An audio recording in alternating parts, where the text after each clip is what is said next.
Muito boa noite a todos os nossos amigos e telespectadores que acompanham a Connect TV, seja no Brasil, Portugal, Estados Unidos, ao redor do mundo. Sejam todos muito bem-vindos ao nosso X da Questão, programa que fala de política, debate os temas principais mais importantes, no caso da política do Brasil, também dos Estados Unidos, que cada vez mais está intrínseco, e mais recentemente da América Latina também, já que o xadrez global está sendo jogado em tempo real pelos líderes mundiais, principalmente depois que Donald Trump chegou ao poder novamente. Já estamos escalando a nossa equipa, falando como um bom português aqui, a nossa equipa, começando com a nossa extrema-direita, essa extrema-direita tóxica, macho tóxica,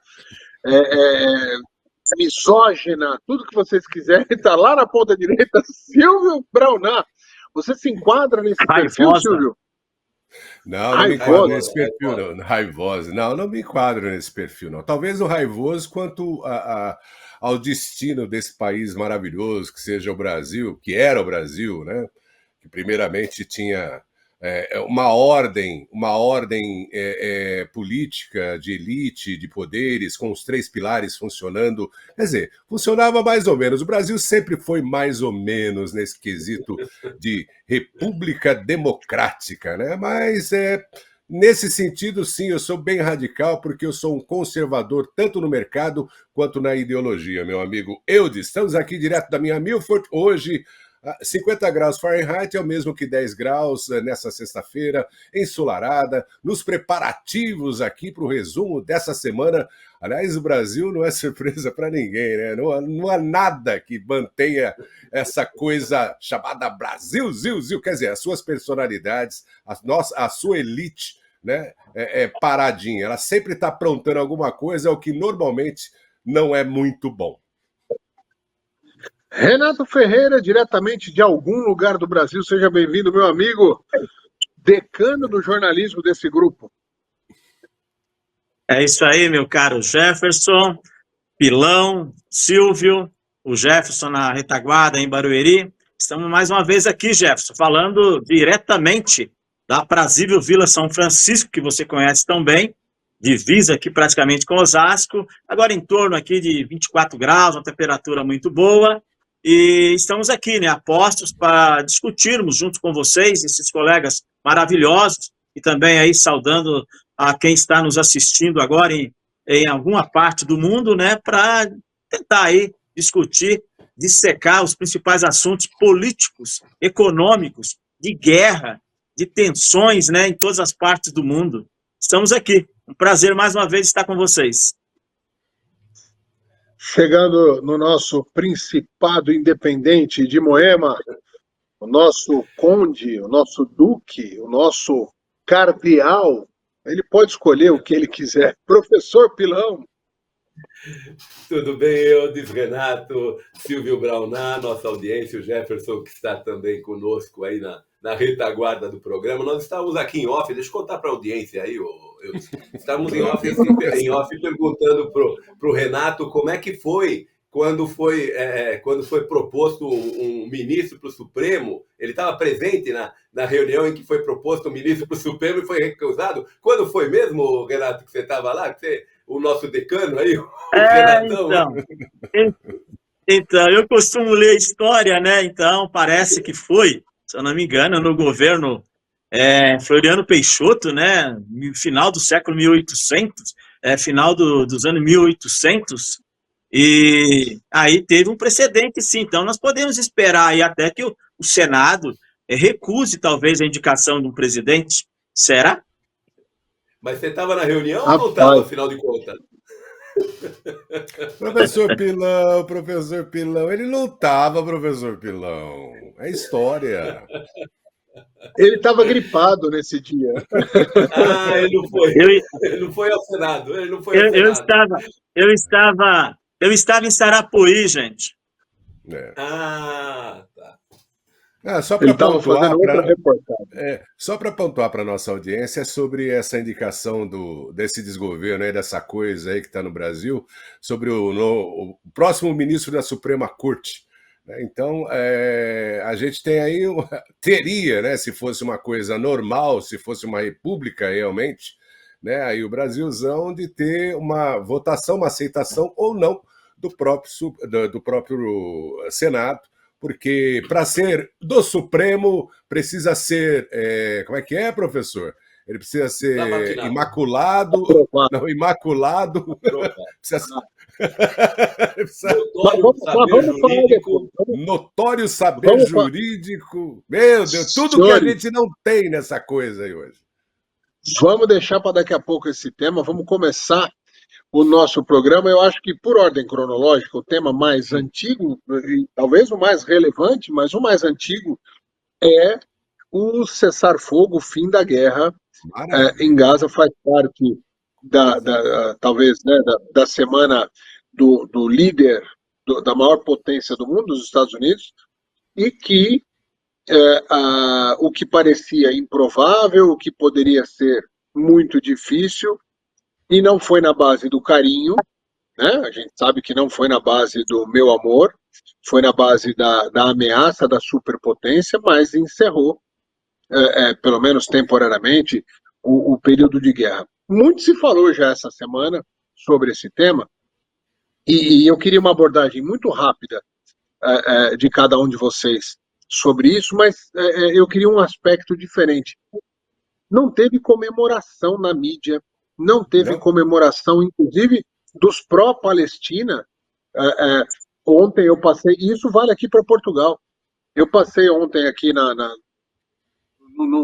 numa parte aqui na Baixa de Faro, muito próximo de um local que chama Pontinha, que fica em frente à administração regional, a CCDR. E tinham 4 pessoas com bandeira da Palestina lá, e aí eu fiquei me perguntando, eu falei, mas cadê a comemoração? Cadê a mídia de maneira geral parabenizando a intervenção de Donald Trump? Só me fez pensar que não importa o que se faz, o que importa é quem faz. E independente do que quem for, vai ser bom ou ruim. Eu começo com a abordagem jornalística. Renatão, triste, né? Um momento que era para ser celebrado e a gente só vê a hipocrisia escancarada. Sim, Jeff, eu concordo com você, assino embaixo. Hipocrisia escancarada para o mundo, né? Porque a esquerda, não só do Brasil, de Portugal, a esquerda mundial, está mostrando o que ela é. Porque deveria ser uma comemoração mundial de todos os lados, porque houve o primeiro passo, sim, e graças ao Donald Trump. Mas aí, como é que eles podem falar bem do Trump? Jamais. Então eles ficam inventando coisa que é provisório. Nós sabemos se vai ser provisório simplesmente por causa do Hamas. Porque você lembra que nesses últimos 2 anos, como o nosso presidente Lula aqui, e todos os aliados dele, dizia o quê?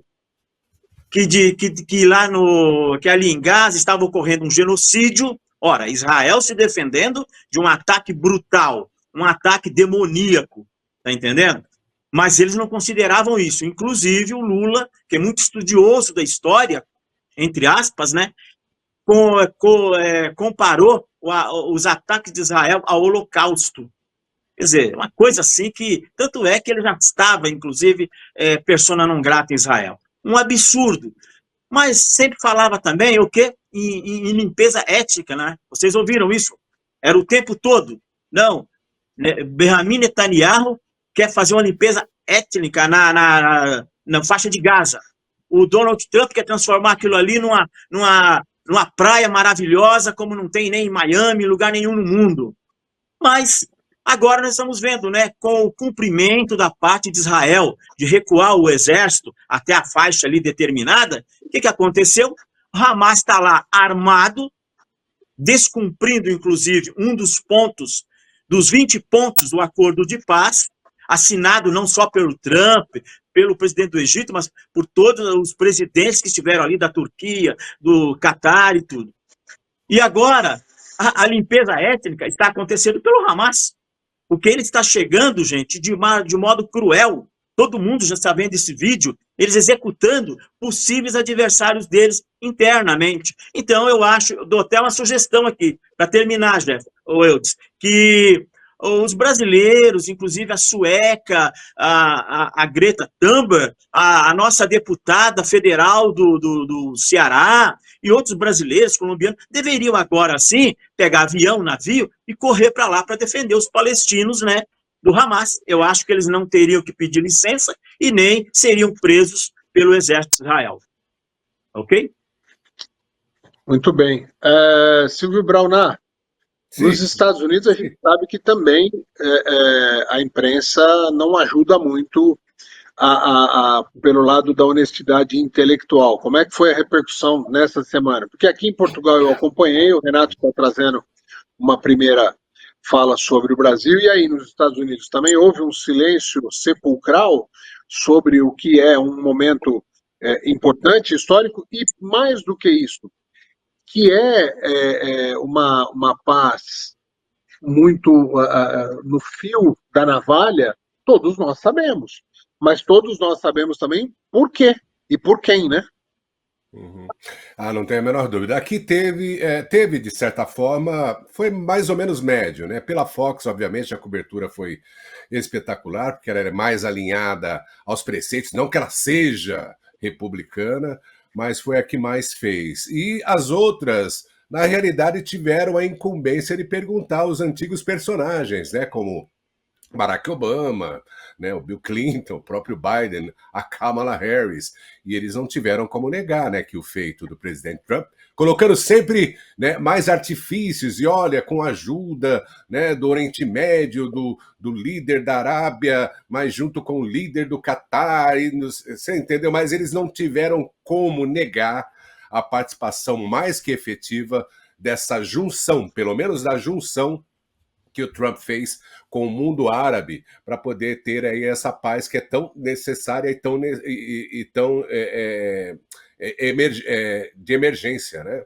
Para que se parasse aquele conflito. E o Renato tem muita razão, você entendeu? A própria fronteira do Egito agora com Rafah, né, que é ali o border, né, que é a fronteira da faixa de Gaza com o Egito, que é do Monte Sinai ali, que já um dia já foi também de Israel. Israel conquistou lá em 67 toda aquela parte lá.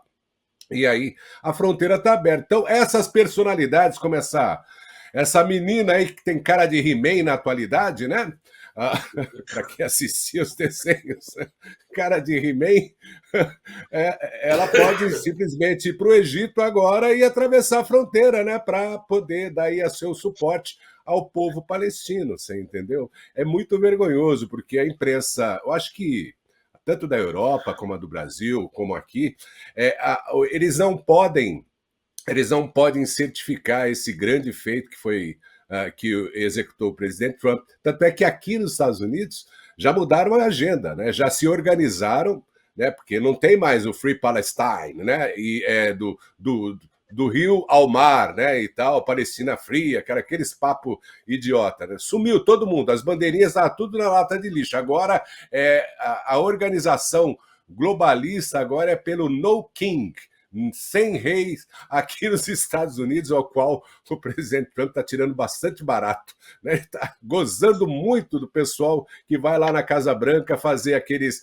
Ele tá na imprensa todos os dias, né? Então lá o pessoal chega na Casa Branca, ele dá risada, falou assim, ainda bem que não tem rei, né? Sem rei, eu fui eleito, então eu vou continuar por aqui, ainda bem que não tem rei. Muito obrigado a todos vocês que estão fazendo essa campanha para que os Estados Unidos não tenha rei, e sim um administrador votado pela maioria do povo. É patético, mas vamos lá. Professor Muito Pilão, historicamente, a gente sabe que é uma paz frágil, por mais que a gente torça para que ela não seja, e que nessa negociação, muitos podem achar que o mais difícil de ser convencido foi o Hamas. Não, não foi.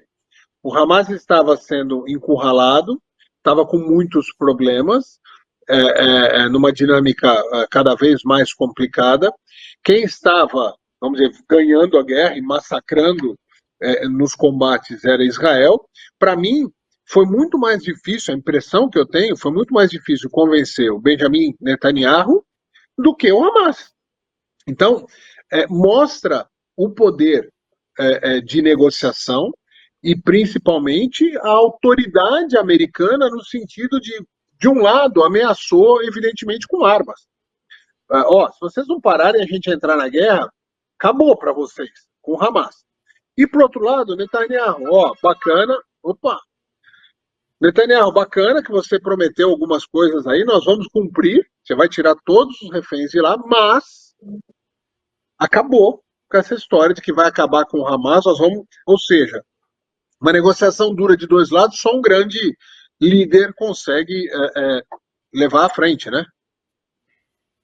Sim, seguramente, na verdade, eu acho que desse acordo que saiu agora, só tem um ponto frágil, não tem mais nenhum ponto frágil, e eu acho que é o Hamas o ponto frágil. Porque a hora que você faz acordo com terrorista, você pode esperar qualquer coisa, né? Mas também é verdade que a forma como foi conduzido deixou claro qual é a posição norte-americana, que é quem manda na brincadeira, né? Porque Israel, embora tenha um exército poderosíssimo e tenha uma força enorme, principalmente na região, sobrepõe todas as outras, sem nenhuma dúvida. Exatamente. Precisa de esfregar os dedos para poder fazer essa evolução militar toda, né? E eu recebi um post, pode ser que a nossa audiência também tenha recebido, e vocês também, que é um post que aparece de um lado o Biden, e na sequência, aliás, né? O Biden, o Obama e o Trump, e do outro lado o Hamas. E aí o Obama fala assim, vamos conversar? E o Hamas fala, vou explodir uma bomba. Aí vai pro Biden, vamos conversar? E o Hamas, eu vou explodir uma bomba. E aí no outro quadrinho veio o Trump fala assim, eu vou explodir uma bomba. O Hamas fala, vamos conversar? Né? Então, essa tirinha, esse post, retrata o que aconteceu. O poderio norte-americano é incontestável. Não adianta você querer se sobrepor, porque não vai conseguir. E se os Estados Unidos disserem, eu vou entrar e vou terminar com o Hamas, ele vai entrar e vai terminar com o Hamas, vai extinguir e acabou, né? Então, acho que fica frágil nesse ponto. Realmente, o mais difícil de dobrar deve ter sido mesmo Israel, porque Israel estava com uma vantagem astronômica nessa guerra e era uma questão do quê? De algumas semanas, talvez, alguns meses, e ela acabaria, porque não teria mais... Professor, pois não. Posso dar um parênteses só aí para cooperar aí com o teu raciocínio e de todos? Eu li ontem, inclusive, que Israel, os israelenses queriam e querem os reféns, né? Devolveram todos os vivos, querem os corpos também. Mas depois que chegaram os vivos, se eu não me engano, tem as famílias dos reféns agora também apoiando o Benjamin para que não leve o acordo em frente. Porque o que acontece? Se o Hamas não entrega as armas, daqui a pouco vai ter um outro 7 de outubro, não é, Eudes e professor? Entendeu? Então, eles querem o seguinte, acabem com o Hamas. Sim, com certeza. A questão talvez seja essa. Por isso que eu estou falando que o ponto mais frágil é o Hamas. Porque entregar as armas, não acredito que eles entreguem, e não entregando fica vulnerável, a faixa de Gaza fica vulnerável. Menos do que antes, evidentemente, mas fica vulnerável. Olha, eu acho que tem que se comemorar, é um feito histórico, é muito bacana, tá de parabéns o Trump, tá de parabéns todo o pessoal lá do Oriente Médio que se envolveu com isso. A Europa parece que ficou meio lavando as mãos ali, mas ele mesmo assim seguiu firme e conseguiu dar pelo menos uma parada. Eu acho que isso já é uma grande coisa. Se vai voltar, vamos ficar sabendo, né? O tempo dirá, o meu amigo Eudes. Não, professor, espera um minutinho, Eudes. Só em cima disso que o professor está falando, anteontem aqui na Casa Branca, nas entrevistas que o Trump dá, e ele libera para todo jornalista, ele dá patada pra caramba para tudo quanto é lado, a jornalista da NBC, né, que é praticamente um SBT aqui dos Estados Unidos, mas bem esquerdista mesmo, né, a WNBC, a menina perguntando, mas eles não vão devolver as armas, eles não vão depor as armas. Ele falou assim, nós concordamos que sim, Eu falei para eles, vocês vão depor as armas, não vão? Yes, sir, nós vamos. Então eles vão. Mas se eles não deporem as armas, a gente faz eles deporem as armas. É assim, é direto. A gente vai lá fazer eles deporem as armas. É só isso. Não tem muito. E lembrando que horas depois, dias depois, né, os 2, 3 primeiros dias depois do acordo assinado, do fim da guerra, as notícias que com muito dissabor do jornalismo patético que é feito no mundo anti-americano, foram obrigadas a falar sobre execuções de palestinos feitos pelo Hamas em praça pública. Imagens pesadíssimas rodaram o mundo, dizendo que eram possíveis colaboradores de Israel, e então eles estavam sendo executados. É o pleno Estado democrático de direito da Palestina hoje, vigorando. É esse. Vigorando plenamente. A democracia palestina está vigorando plenamente. Peraí, eu acho que você era a favor de Israel. Ajoelha aqui, fuzil, tiro na nuca e tudo resolvido. E eu não vi a Greta preocupada com isso. A Greta é um excremento de ser humano, né? Essa moça para além de qualquer tipo de crítica, e eu não sei realmente nem se ela tem noção que ela é usada ou se ela é má mesmo. Eu tenho dúvida se ela é uma pessoa má ou se ela é uma completa idiota, caça-clique, sabe? Tipo, o momento dela, mas também não me importa. O que eu tenho certeza é que o lugar dela no além, né, depois da morte, como todos nós, vai ser muito negociado, porque essa moça está contribuindo para as piores causas e para as piores coisas que estão acontecendo na humanidade hoje, e as pessoas elogiam, batem palma. Eu acho ela abjeta. Mas vamos lá. Senhores, na sequência da semana do Trump, notícia recente, Vladimir Putin e Trump preparam aí um possível encontro para daqui 2 semanas. Evidentemente que me parece uma tentativa do Trump de, na sequência de encerrar uma guerra, encerrar a segunda. Que são os 2 grandes conflitos que se fala no mundo hoje. Perspectiva de que isso aconteça de verdade. Professor Pilão, acha que é possível? É mais fácil negociar com o Hamas do que com o Putin? É um pouco mais civilizado, eu diria, mas mais fácil não, né? Pelo menos tem uma mesa para sentar, né? Dá para sentar à mesa e conversar. Não acredito que seja uma coisa tão simples, não. O problema é o seguinte, não devia ter começado, né? Quem incentivou que começasse foi exatamente a Europa, quem incentivou que começasse, e agora estão pagando o preço. O Putin pensava que a coisa poderia ser mais rápida, sim, ele pensava, mas também pensava porque não mediu consequência. Ninguém deixa entrar na sua casa de porta aberta, ninguém vai lá e abre a porta para o adversário e fala, entre, pode entrar e tome conta, né? Mas o que ele pegou, que foi aquela faixa antes de entrar na União Soviética, né? Antes de entrar na Rússia, na verdade, é o que ele pedia. Ele só pedia o seguinte, eu não quero nada, eu só quero que não encoste na minha parede, no meu muro, na minha divisa, eu não quero que encoste a OTAN. É só isso que eu quero. Então ele foi lá e pegou uma faixa e falou, bom, aqui a OTAN não entra, e aí vocês fazem o que vocês quiserem pelo resto. E eu não acredito que ele abra mão muito facilmente, não. Muito embora que se os Estados Unidos entrarem com dinheiro para que a guerra continue, ele vai ter sérias dificuldades em manter as posições que ele tomou. É uma questão financeira e uma questão bélica. Eu tenho só um pouco de receio por causa do tipo de armamento que tem à disposição um sujeito que não é muito equilibrado a hora que ele é muito pressionado. A gente não deve nunca, em uma negociação, chegar um animal bravo num canto porque ele tem uma saída, é o ataque, né? Então, minha única preocupação é o tipo de arma que nós temos à disposição. Mas, fora isso, se os Estados Unidos disser para o Putin parar, ele vai ter que parar, a mesma coisa que ele fez com o Hamas.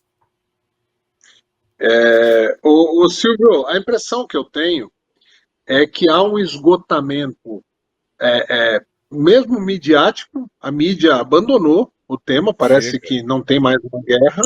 Assim, a mídia, que é a mídia, hein? Que é carniceira, que torce pelo pior, a mídia que gosta de contar corpos, a mídia que gosta de quase comemora quando inicia uma guerra e não fala quando encerra, né? Esse tipo de coisa. Tem um entusiasmo no início de um conflito e no final demonstra, não sei se vai manter. Quer dizer, esgotou para a mídia, esgotou financeiramente. A Ucrânia está absolutamente quebrada, a Rússia também, Está por muito mais que tenha quebrado. se preparado, também está complicado.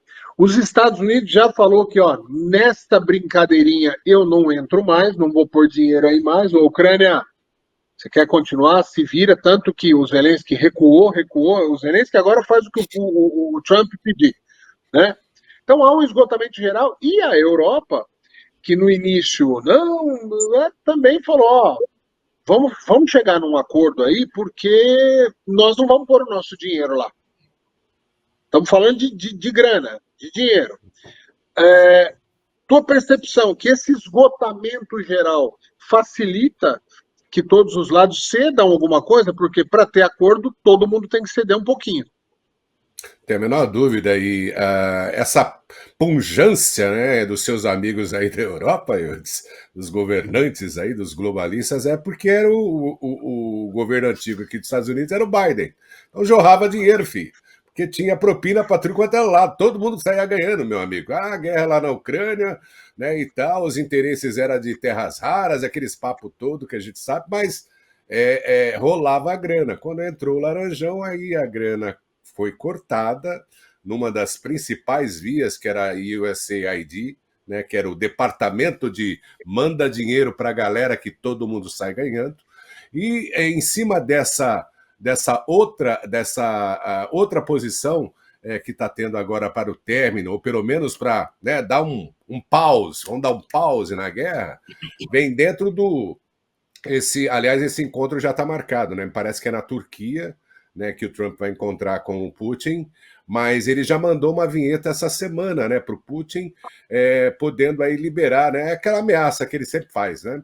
Ele sempre faz um grande, né, barulho, né, fazendo um anúncio de que ele poderia enviar para a Ucrânia os mísseis Patriots, né, que são de longo alcance, não são nucleares, né, o que daria aí uma vantagem muito grande para o exército da Ucrânia poder atingir pontos cruciais.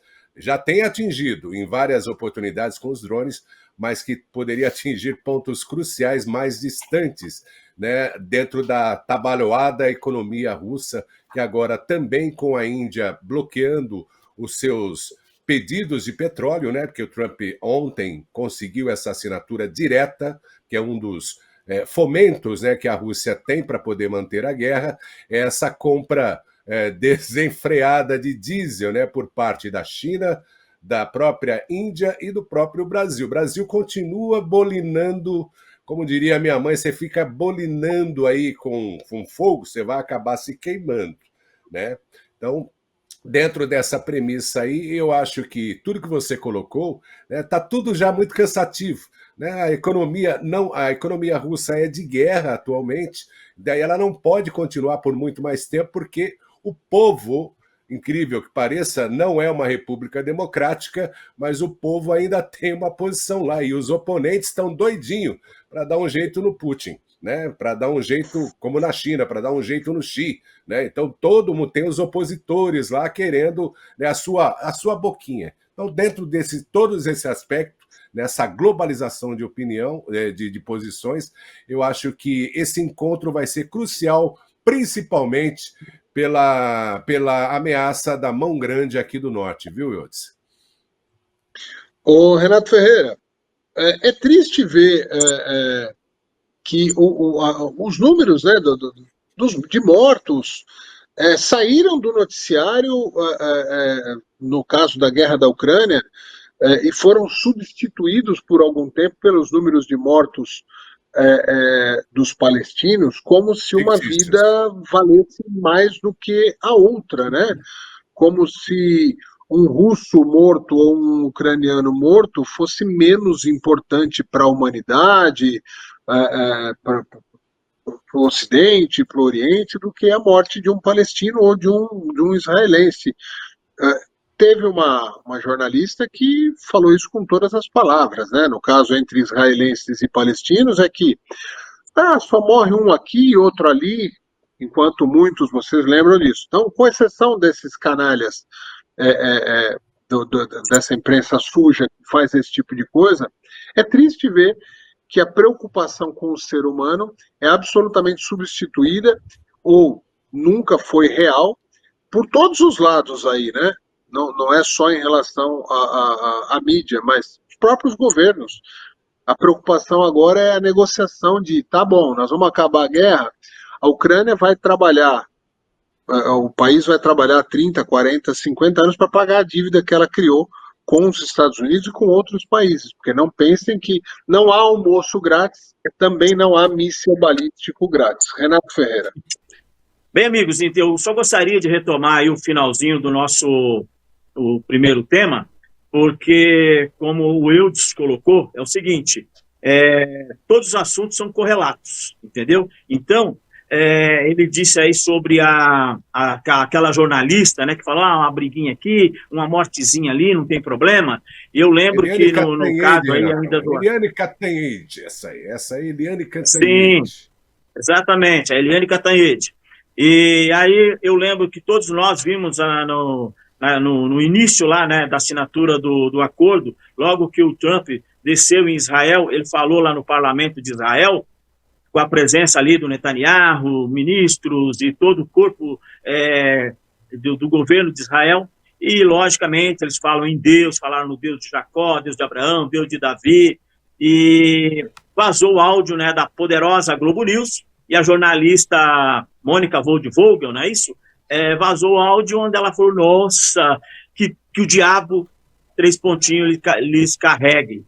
É isso, né? Como foi dito também, cada um invoque o Deus em quem ele acredita. Infelizmente, uma posição muito triste, né? Para mim, sou cristão, dessa moça ter colocado isso aí na bancada e ter vazado. Mas, voltando ao assunto lá, guerra, Rússia e Irã, Rússia e Ucrânia, o Trump já está marcando realmente um novo encontro com o Putin. Eu acho que o Putin realmente vai ser a pessoa mais difícil de ceder, porque o Zelensky, que acho que foi ontem ou hoje, vai se reunir com o Trump, não é isso, Silvio?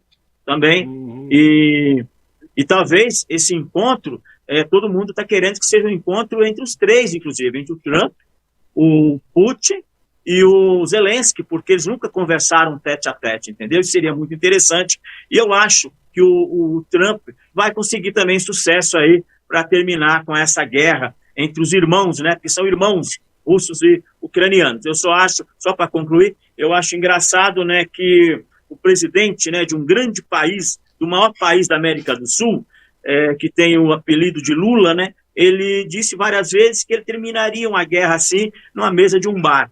Só que a gente vê aí quando as grandes lideranças sentam para tratar de assuntos sérios, a liderança aí, o presidente sindicalista aqui do Brasil, nem é chamado e nem é mencionado.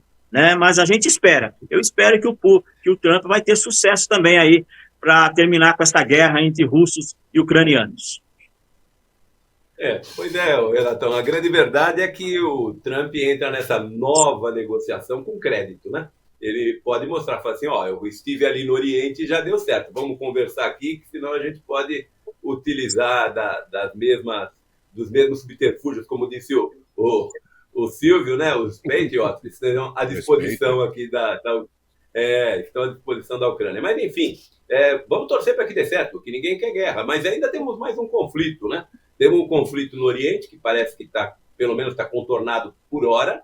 Temos o conflito da Europa, que agora o Trump entra com mais força, tentando encontrar uma forma de conciliação. E temos um conflito aqui na América do Sul, aqui na Venezuela, né? Porque o Trump disse que já autorizou a CIA a fazer inserções em solo venezuelano. Isso eu acho que é forte. invadir é um problema. Embora não seja uma invasão militar, né? É uma invasão pontual, né? É o que a gente costuma chamar na guerra de guerrilha, né? Então, na verdade, você entra, embora não seja de exército, da CIA, mas não deixa de ser uma guerrilha, porque você entra e encontra os alvos para poder, eventualmente, depois tentar mitigar as operações internas do inimigo. Mas, Silvio, você acha que essa questão da CIA na Venezuela pode realmente acontecer, de entrar e buscar alvos, e os alvos a gente sabe que tem nomes, né? E se eles entrarem, não demora uma semana, né, para terminar o conflito, né? O professor, é muito interessante essa sua pergunta, porque é aquela coisa. Eu sempre assisto, eu fui inclusive narrador da National Geographic, falando sobre os UFOs, né, os discos voadores, né, e tudo mais, quando eu era criança, né, lá na década de 70, final da década de 70, 80, que apareceram vários discos voadores, triângulos voadores e tudo mais, e hoje a gente vê aí, no contexto mundial, né, sobre o ataque ao Irã, né, dos B2, né? Os B2 que foram lá pontualmente, fizeram o negócio, ninguém viu, ninguém ouviu e simplesmente saíram, né? Atacando aí os pontos de usinas nucleares lá do Irã. Então, esse negócio foi vazado pelo New York Times, professor. O senhor sabe que ele não é governamental, ele não é de direita. Vazado. Não. Coisa plantada lá. Eu acredito, professor, que como nas menções de UFOs, né, de discos voadores lá, né, flying saucers, né, lá da década de 70, 80, a mesma coisa já está acontecendo. A gente não sabe há quanto tempo a CIA já está dentro da Venezuela, né? Nós tivemos recentemente, no ano passado, uma extração de 4 pessoas da embaixada argentina, né, que estavam lá, né, isoladas na embaixada da Argentina, que estava com a proteção da embaixada brasileira, inclusive a grande embaixadora que eu tenho conhecimento, amizade pessoal dela, né, da doutora Glivânia Maria de Oliveira, estava sob a proteção brasileira, mas estava sendo cerceada de energia, né, de água, né, o governo venezuelano estava bloqueando, né, energia elétrica, sinais de telefone e todas aquelas coisas para dificultar a vida, e a própria CIA chegou lá, retirou os 4, Maduro estava lá nas comemorações lá da Rússia. O senhor lembra disso, professor? Lembra disso, Renato? Estava lá, retiraram e aí, né, ninguém viu. Então, a CIA já está atuando lá. Inclusive, dentro da Venezuela, é sabido, né, por fontes jornalísticas que são de cobertura de guerra, o grupo Wagner está lá, né, que é o russo. Temos também a parte da espionagem russa, a parte da espionagem iraniana, tem todos esses suportes, né, inclusive as cubanas, são a parte que é a mesma coisa de KGB, de CIA, todos. Há uma guerra constante, né, para certos pontos dentro da Venezuela, que já está acontecendo. Então, eu não duvidaria, professor, que a CIA já não estaria atuando lá, o que está dando muita temerança, se tem notícias aí, de muitos abandonos por parte do oficialato dos Los Soles. Uma coisa que nunca se explicou, por que chama-se Cartel dos Sols? É porque os generais, a alta patente da Venezuela, o símbolo é o sol. Então, por isso que é chamado de Cartel do Sol. Eu também não sabia, eu vi isso aí, é uma coisa que... Então, se observar nos uniformes dos oficiais venezuelanos, você vai observar esses sóis. Por isso, eles são os cabeças, eles têm... Seriam os nossos senadores... Desculpa, vou retirar isso aí. Seriam os nossos políticos que dominam ou que têm aí participação direta no crime organizado no Brasil, o que todo mundo sabe. Seria a mesma coisa. Então, a CIA, com certeza, já está atuando lá. Eu não tenho nenhuma informação, evidentemente, mas eu compartilho, sim, da sua percepção, Silvio, porque eu não acredito que o Trump ancoraria porta-aviões próximos da Venezuela sem informação. Vou dar um passeio aí, vou dar um passeio no Caribe. Com certeza ele não faria isso. E para poder ter essa professor, informação... 2 B-52 ontem fazendo sobrevoo de meia hora dentro do espaço aéreo venezuelano. Você entendeu? Não tem ninguém faz isso sem informação. Mas, meu amigo Renato, eu vi, eu não sei se é verdade, eu não sei se você acompanhou, Silvio, eventualmente, que a vice-presidente da Venezuela, eu não lembro o nome dela, a vice-presidente da Venezuela propôs ao Trump, em abril, se eu não me engano, depor o Maduro. E voltou à carga de novo agora em setembro, depor o Maduro.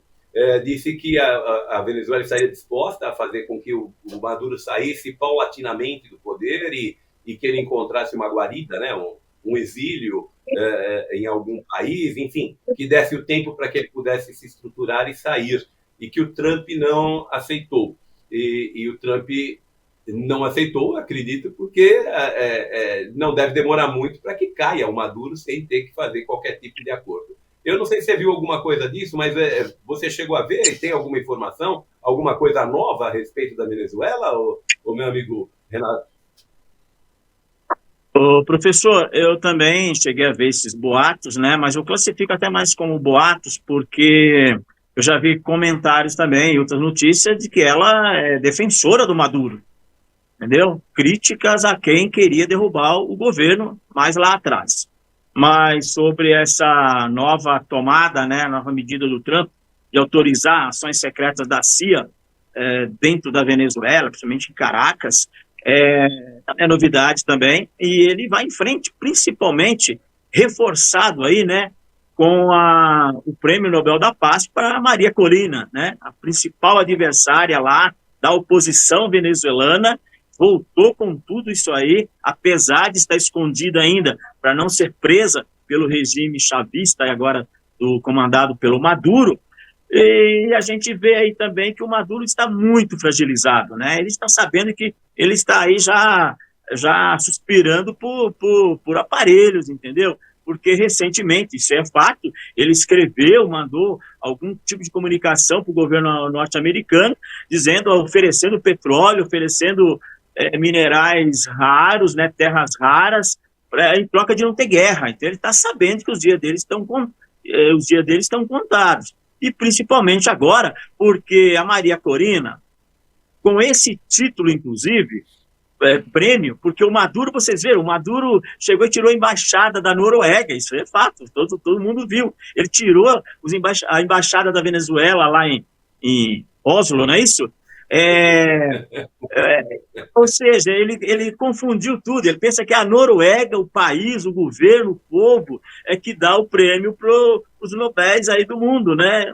Sabe, é o cara que realmente representa essa esquerda ultrapassada, essa esquerda, como o nosso professor agora há pouco disse, que o professor também parece que ainda não tinha se atualizado com a queda do Muro de Berlim, ele se referiu à União Soviética, mas essa esquerda que está lá no início do século passado, né, do século XX.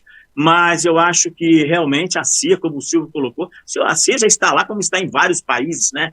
Quando ele fala isso é porque ele quer ações mais diretas, né, e mais efetivas da CIA, e lá não tem jeito, né, porque com exceção do Brasil, da China e da Rússia, acho que da Coreia do Norte, todos os países não reconhecem a eleição do Maduro, né? Então, é questão de dias para mim aí, para mais não digo nem vai criar um conflito, eu acho que eles vão realmente tirar o Maduro lá, não sei de que jeito, se os venezuelanos quiserem cooperar, eu acho que aí vai agilizar as ações do Trump no nosso país vizinho, e queira ou não, toda essa presença, né, de armamentos, de aviões poderosos, de navios, mexe com o Brasil, apesar de que o Itamaraty aqui fala que não tem nada a ver com isso, o nosso departamento de defesa, né, nosso ministro da defesa, fala que não vai remanejar nenhuma pessoa para a fronteira, mas a gente sabe que uma ação ali, o governo tem no mínimo que se manifestar, e vai ficar muito agora ele se manifestar contra o Maduro. É menor dúvida, deixa eu só falar em cima disso, viu, professor? Não, em cima disso... rapidamente, Silvio, para a gente mudar a pauta, mas rapidamente. Não, em cima disso só, né? Muito amigo, né? A Rússia e a China, né? Foram os primeiros a retirar os diplomatas, né? Fechar as embaixadas, falar assim, ó, vem todo mundo para casa aí, porque a batata aí do cara assou, filho. Um abraço, PT, saudações. É bem dentro disso, né? Amizade, olha, amizade, ó. Inclusive, o desgovernante do Brasil aí mandou os recados aí positivos aí de suporte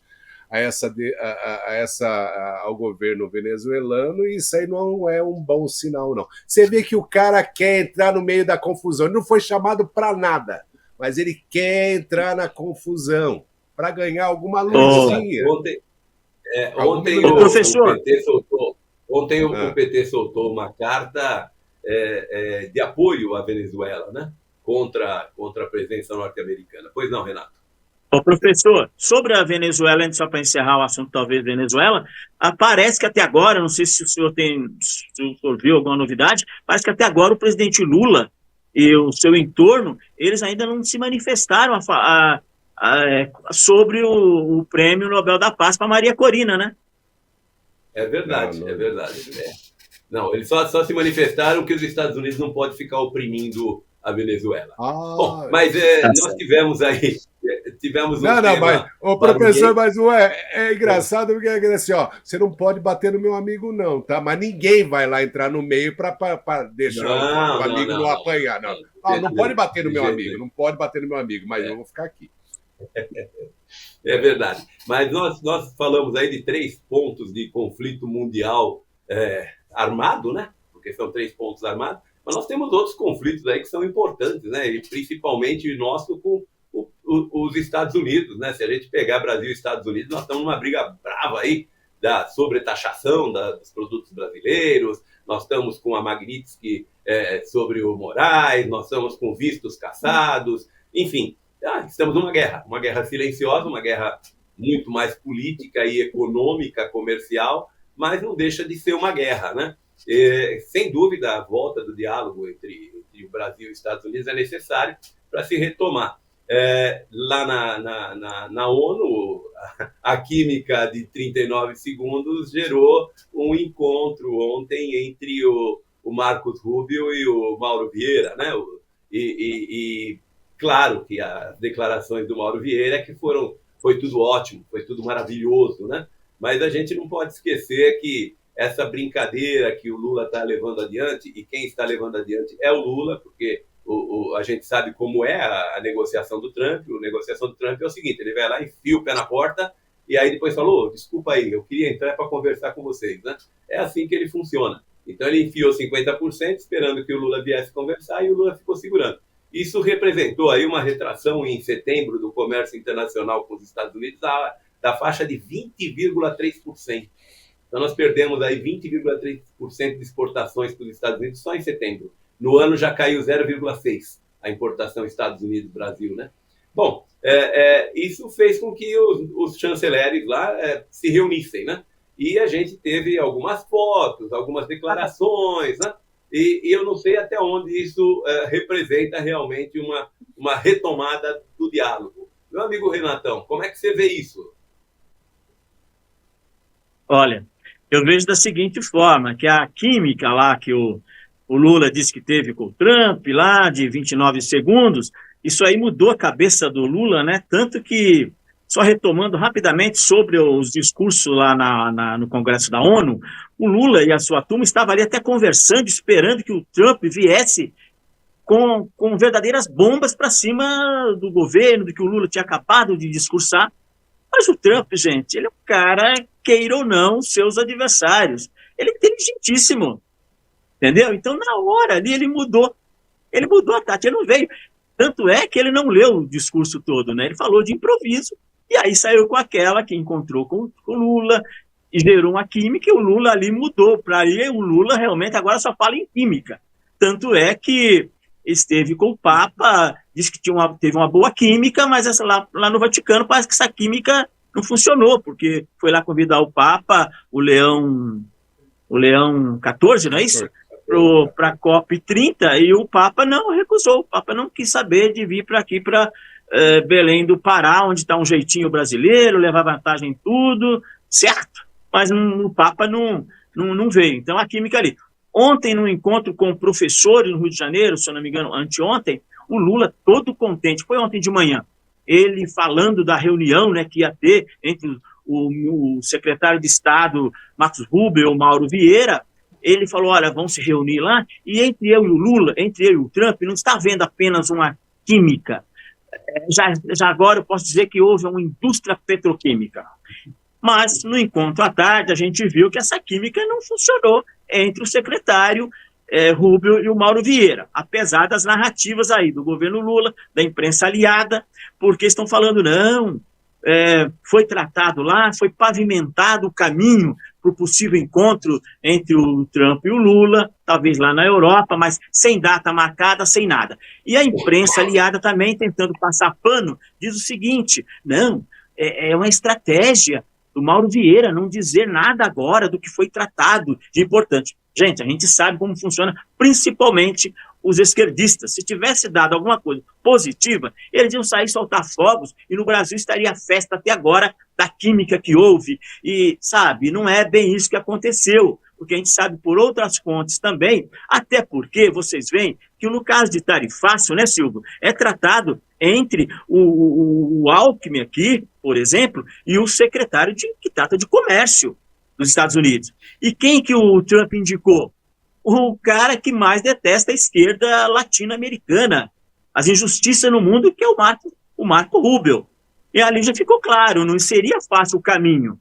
Só que os brasileiros tentam passar pano e dizer que não é bem assim, porque, pelo outro lado, a gente sabe que o problema sério aí, nesse entrave norte-americano com o Brasil, está realmente as atitudes de falta de respeito, perseguição política, medidas tomadas pelo judiciário brasileiro, inclusive com ministros sancionados, né? A gente sabe que é isso. E ontem também, ao meu ver, a leitura que eu faço, que o Mauro Vieira saiu do encontro com a cara mais amarrada ainda, e como diz lá no meu querido estado de Minas Gerais, saiu com o rabinho no meio das pernas, já dizendo que iria ter uma coletiva, só que sem perguntas de jornalistas.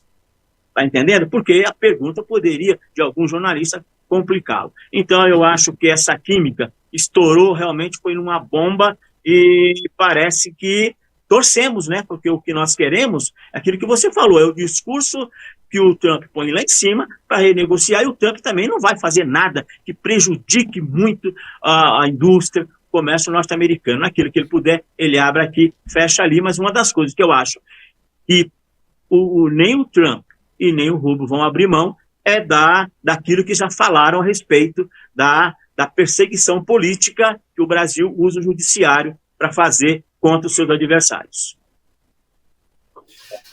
Realmente você tem razão com relação à fisionomia do Moraes ao sair, né? Não foi de muitos amigos, não.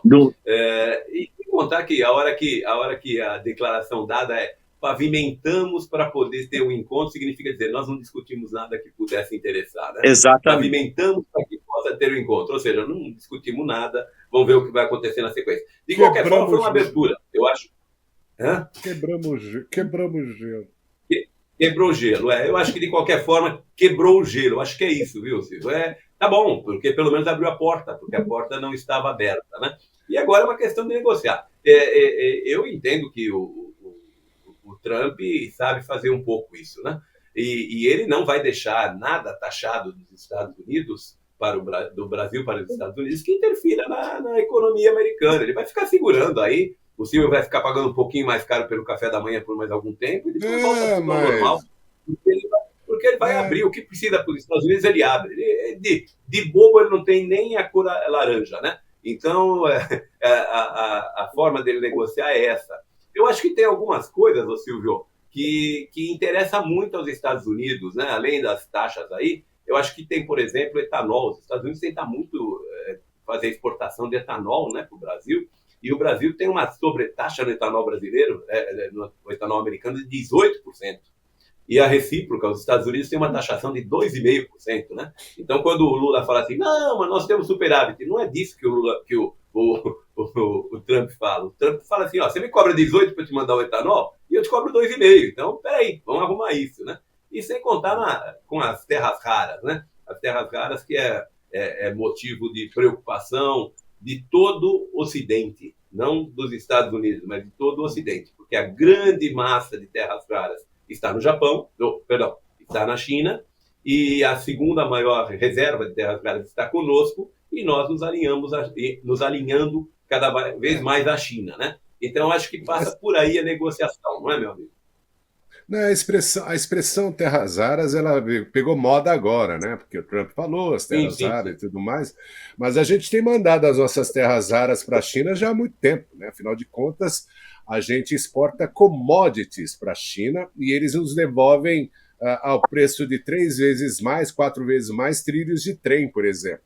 Você entendeu? Então, o que o governo americano, no primeiro anúncio, fala assim: olha, vocês estão fazendo negócio aí com a China e os caras estão se aproveitando de vocês, então vem com a gente, que a gente pode fazer uma recíproca, porque afinal de contas, em termos de importação e exportação de agregados, né, que é o caso dos produtos que os Estados Unidos exporta e importa do Brasil, é muito mais vantajoso porque ele diversifica, o professor entende bem disso, né, inclusive diversifica e, é claro, dá aí a oportunidade de desenvolvimento a essas nações. Então, a política com os Estados Unidos, que já é de 200 anos, é realmente a melhor opção para o Brasil e para os países da América Latina, diferentemente da supremacia chinesa, que quer o domínio total para poder fazer os negócios nas condições em que o partidão deseja. Aliás, o partidão lá está com sérios problemas, né, com o seu líder. Tem informações aí de que a oposição lá quer também sentar na cadeirinha, você entendeu? Então, isso é um grande problema lá para os chineses. Então, essas taxas novas que os americanos estão colocando nos chineses, eu já volto no nosso assunto principal, que é a relação Brasil e Estados Unidos, está dando aí grandes problemas para a economia chinesa, que está com muitos problemas nesse sentido também. No caso do Brasil, é o que eu sempre falo, a diplomacia brasileira ela sempre foi famosa por fazer exatamente o que uma diplomacia tinha que fazer. Você tinha que realmente ponderar, colocar, não, sabe, colocar panos quentes no momento para poder conversar, né, fazer a referência diplomática que existia até ali meados dos anos 2000, depois da entrada dessa desgraça, né, do Foro de São Paulo no poder do Brasil, aí tudo foi por água abaixo. Esse tipo de relacionamento foi tudo por água abaixo. O mundo mudou completamente com essa nova administração do Trump e ali está intrínseco justamente o poderio e a manutenção da vizinhança americana. E isso inclui, desculpem dizer, mas a América do Sul. Afinal de contas, nós temos América do Sul, não, América Latina. Nós temos muito mais a ver com a economia dos Estados Unidos, com a filosofia dos Estados Unidos, que é um país judaico-cristã, que é a sociedade ocidental, do que com a sociedade asiática. Nós não temos nada, absolutamente nada a ver com aquele tipo de filosofia. Né? A gente não é Buda, a gente não tem nada, o nosso negócio é cristão, é de Jesus Cristo. Inclusive, a gente é um povo que recepciona todo mundo, né? Respeita todas as religiões, não tem problema, inclusive as seitas, né? Todas essas coisas. Então, nesse relacionamento, a gente está muito mal. E esse encontro do Mauro Vieira, ele entendeu realmente qual foi a fala do Marco Rubio. A fala do Marco Rubio tem 3 pontos que já estava naquela primeira carta do dia 30 de março, professor. É o seguinte: liberdade, pare de perseguir o oponente. Você tem um justice, que é um juiz da Suprema Corte, né, sancionando empresas americanas e cidadãos americanos. Inclusive, uma bem grave em 2023, se não me engano, 2021, com a detenção do braço direito do Laranjão, Jason Miller, por 5 horas no aeroporto de Brasília. E a conta dessas pessoas, eles cobram em dólar, muito alto, né? Bem comparativamente. Então, Ali está. A primeira coisa é: tira o homem da cadeia, para de. É a primeira coisa, não tem outra negociação. Não tem esse papo de, eu vou baixar, vou tirar sanções, não sei o quê. Não existe. A primeira coisa para a gente começar a conversar é tirar o Jair Bolsonaro da prisão, mesmo que essa domiciliar. É a primeira coisa, não vai ter mais papo se não tiver essa primeira premissa resolvida. Pois não. Inclusive, dois pontos também, que além da prisão e perseguição ao Jair Bolsonaro e aliados, esse caso aí do Felipe Martins, que não esteve nos Estados Unidos, foi falsificado um documento entre a autoridade do Biden e daqui do Brasil, também essa perseguição, essa brasileira, cidadã norte-americana também, aí que foi monitorada pela Polícia Federal a mando do Moraes. Isso é muito sério para os Estados Unidos. Para prendê-la em solo americano. Né? Para prendê-la em solo sequestrar, sequestrá-la. É o fim do mundo, né? Mas deixa só, para a gente fechar, nós estamos com o nosso tempo estourado aqui, nós temos cerca de 5 minutos apenas, e eu queria ainda falar de 2 assuntos, então rapidinho vamos passar por eles. Um deles é que você comentou isso, Renatão, Silvio, que tem que soltar o Bolsonaro, mas aí a impressão que está dando é que eles querem prender mais, né? Porque a PGR vai voltar a investigar o Bolsonaro em função daquela reunião que teve com o Moro lá em 2021, se eu não me engano, uma coisa dessas, onde o Moro saiu disparando para todo lado, dizendo que o Bolsonaro queria interferir na Polícia Federal. Foi arquivada essa ação contra o Bolsonaro e agora o Moraes pediu para reabrir, a PGR disse sim, vamos reabrir, vamos pedir para a PF voltar a investigar. Vai dar em alguma coisa, Renatão? Muito rapidamente, por favor. Olha, professor, isso é um absurdo, né? Em vez do governo brasileiro, do judiciário, tentar melhorar a imagem, não só perante os brasileiros, mas perante o mundo, eles assinam embaixo um atestado de que está jogando o judiciário brasileiro, principalmente o STF, onde já tivemos ministros ali de grande saber, notório saber jurídico, de técnico mesmo, defendia a Constituição. Agora isso aí mostrou claramente a perseguição contra o Bolsonaro, reabriu um caso desse que já tinha sido arquivado e não houve nada, era apenas uma fala do Bolsonaro, como outros presidentes falam tantas coisas, e reabrir isso agora aí é um absurdo, sem comentário, professor. Silvio Braulá. Mesma coisa, o Fábio Chora é o quê? Não é uma interferência dessa coisa que está aí no governo atualmente? Não, eu vou dizer para vocês, isso aí é só fogo na palha. É fogo na palha, você entendeu? Para ir alimentando, para ir desvirtuando os assuntos. Porque o que acontece com essa gente, eu digo essa gente porque eles não merecem o menor respeito de título. Ministros, presidentes, essas coisas, juízes, supremos e tudo mais. Não merece o menor respeito da população. Porque eles estão ali no poder sabendo que o principal está para acabar, que é justamente a derrubada. O efeito vai ser uma hecatombe, né, do Foro de São Paulo. Assim que o Maduro for deposto, tanto vivo quanto morto, eu não sei como é que vai ser a situação, mas todo mundo vai começar a botar dedinho na língua. Você entendeu? E vai justamente... Se a Venezuela é a Venezuela no que é hoje, é por causa justamente dessas pessoas que estão no comando da desgovernança do Brasil atualmente, que é o Foro de São Paulo.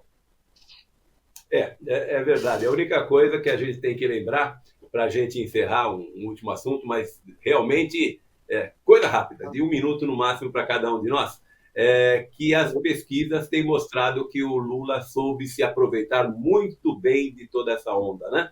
Essa tal da soberania nacional, a soberania brasileira, fez com que ele derrubasse uma resistência de 13 pontos percentuais, né, nas pesquisas contra ele para 1 ponto percentual. Ou seja, as últimas pesquisas que saíram antes de ontem mostram que o Lula conseguiu ficar a 1 ponto percentual da aprovação e reprovação.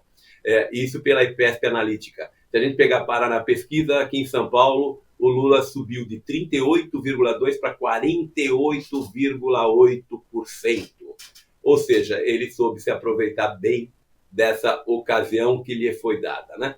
eu acho que a gente pode acusar o Lula de tudo, mas de bobo não dá, né, Renatão? Olha, professor, eu não gosto muito de falar em pesquisa, porque eu tenho uma opinião a respeito de pesquisas eleitorais, né? Claro, eu defendo qualquer tipo de pesquisa séria, em empresas privadas, na área da medicina, que o mundo vive em cima, ou melhora, em cima de pesquisa. A eleitoral no Brasil virou piada, porque o presidente toma posse amanhã, já começam a fazer pesquisa sobre ele. Isso aí, para mim, é piada. As pesquisas, além disso, mesmo se elas tiverem um pouquinho de verdade, elas mostram um momento. E a eleição está lá onde, como a gente vê também lideranças de direita acreditando que, além da grande bancada de senadores e deputados que a direita vai eleger, eles não acreditam na eleição do Lula, e ele mesmo, de vez em quando, solta uma, né? Falando que talvez vai depender muito até da saúde, aquele negócio todo, para ser candidato. Mas não é isso, não. Ele vai medir a saúde da esquerda, que eu acho eleitoral. Que não está bem, até porque só existe um nome, Lula. Ele vai medir a saúde eleitoral, né? Saúde eleitoral. Mas deixa eu te perguntar uma coisa, ô Silvio. Você não acha que a direita é muito banana? E eu digo por que isso. Você pega aí as últimas propagandas do governo, se você entrar na Globo, em todos os horários nobres, invariavelmente, entram pelo menos 2 em cada intervalo a respeito de Bolsa Família, Bolsa Escola, Bolsa Gás, tudo pago, tudo pago. Isso não é propaganda eleitoral antecipada? Não tem um camarada da direita que vai entrar no TSE falando que está fazendo propaganda eleitoral antecipada? Eu acho que no momento certo vai entrar. Olha para as pesquisas, não, Silvio? Na Prefeitura de São Paulo não teve lá a propaganda lá desse sem um dos dedos da mão aí com Boulos, lembra? Ele estava lá naquele encontro do 1º de maio lá, que não foi ninguém, só foi as bandeiras, só tinha as bandeiras lá do 1º de maio, né, na reunião deles. Ele não fez propaganda para o Boulos, para a prefeitura, lembra disso? Então é aquela coisa, então não rola nada, ninguém mais tem crença. Eu acredito que são poucos os políticos que realmente têm conhecimento sobre a parte eleitoral, conhecimento mesmo, são pessoas que não têm conhecimento intelectual, eles não sabem. Eles poderiam estar impetando peça de desbonança, como a esquerda faz, para a esquerda, para a direita, ou para o centro, tanto faz, todos os dias também, porque todos os dias, como o professor acabou de mencionar, eles colocam uma propaganda, eles poderiam estar enchendo também, como a esquerda faz, o judiciário de petições de prisão prisão, não tem cabimento e tal, mas manda lá, põe na, sabe? Vai colocando, fazendo a pilha. Né? E sobre as políticas, professor, o que eu já disse aqui uma vez, e isso aí tem um reflexo direto nos nossos políticos.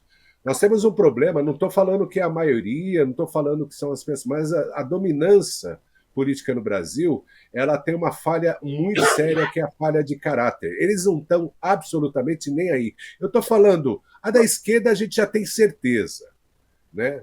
O grande lance é o pessoal que se diz de centro, que necessariamente ele é de centro quando lhe convém, e o pessoal de direita, que é o que realmente a gente poderia ter aí um pouquinho mais de fé, mas que é um número muito pequeno, são as pessoas sensatas, que pensam de uma forma para a população. Nenhuma conta dessa aí da próxima eleição tem o fator povo. O senhor acabou de falar de pesquisa, que a gente sabe. A pesquisa dá para aquele que paga ela. Ela vai dar vantagem para quem paga. E quem paga? Quem está pagando essa pesquisa? Você entendeu? Então não existe. Não há uma coisa orgânica. E aí tem a outra parte. A gente tem mais de 2.000 pessoas exiladas, presas e tudo mais, mas a própria direita conservadora não está indo berrar no meio da rua todos os dias, como faziam as mães das Plaza de Maio, lá na Argentina, na época do governo militar, requisitando, pedindo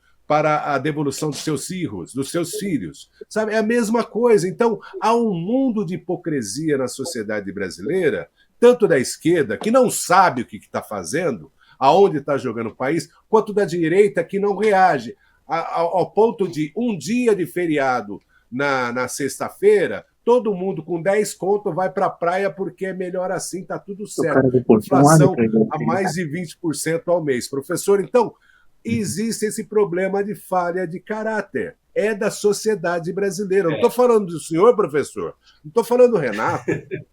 Estou falando do contexto geral. A gente tem esse problema. Sabe, porque enquanto não bate na minha porta, quando a violência não chega em mim, quando a fome não chega na barriga do meu filho, eu não estou nem aí. É isso. E nós temos um outro problema, Silvio. Nosso tempo acabou, já faz 3 ou 4 minutos, e o Jefferson está aqui cutucando para que nós acabemos. Não, eu acho que foi importante, fizemos um belo programa novamente, eu acho que a nossa audiência gosta de nos ouvir exatamente porque a gente fala as coisas que temos na alma, né? Que temos no coração. Mas só para nos despedirmos, meu amigo Renato, muito obrigado por mais um X da Questão. As suas despedidas, por favor. Então, muito contente, o professor Silvio, o Eudes, o Jefferson, por mais um programa X da Questão, né? Nessa sexta-feira. E estamos aqui preparados já, né, para a próxima semana, e é muito bom conversar com vocês aqui, pessoas inteligentíssimas. Um abraço a todos também, a todos que estão nos assistindo nesse momento. Grande Silvio Brauná, fizemos mais um X da Questão, suas considerações finais. Obrigado, professor, obrigado, Renatão, Jefferson Wiltz.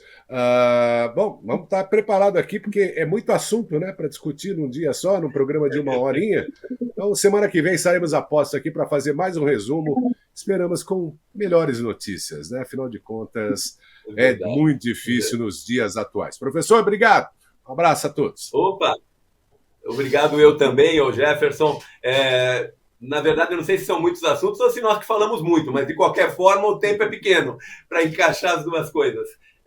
Vocês percebem que não estão conosco agora, que não está conosco agora, porque caiu a ligação dele e não deu para a gente retomar lá da Europa. A Europa é assim mesmo, né? É um lugar ruim, então não conseguimos fazer o retorno do Eudes. Mas foi mais um X da Questão. Muito obrigado a todos por ficarem conosco até agora e nós nos vemos na semana que vem. Tchau, pessoal. Muito obrigado. Tchau, tchau.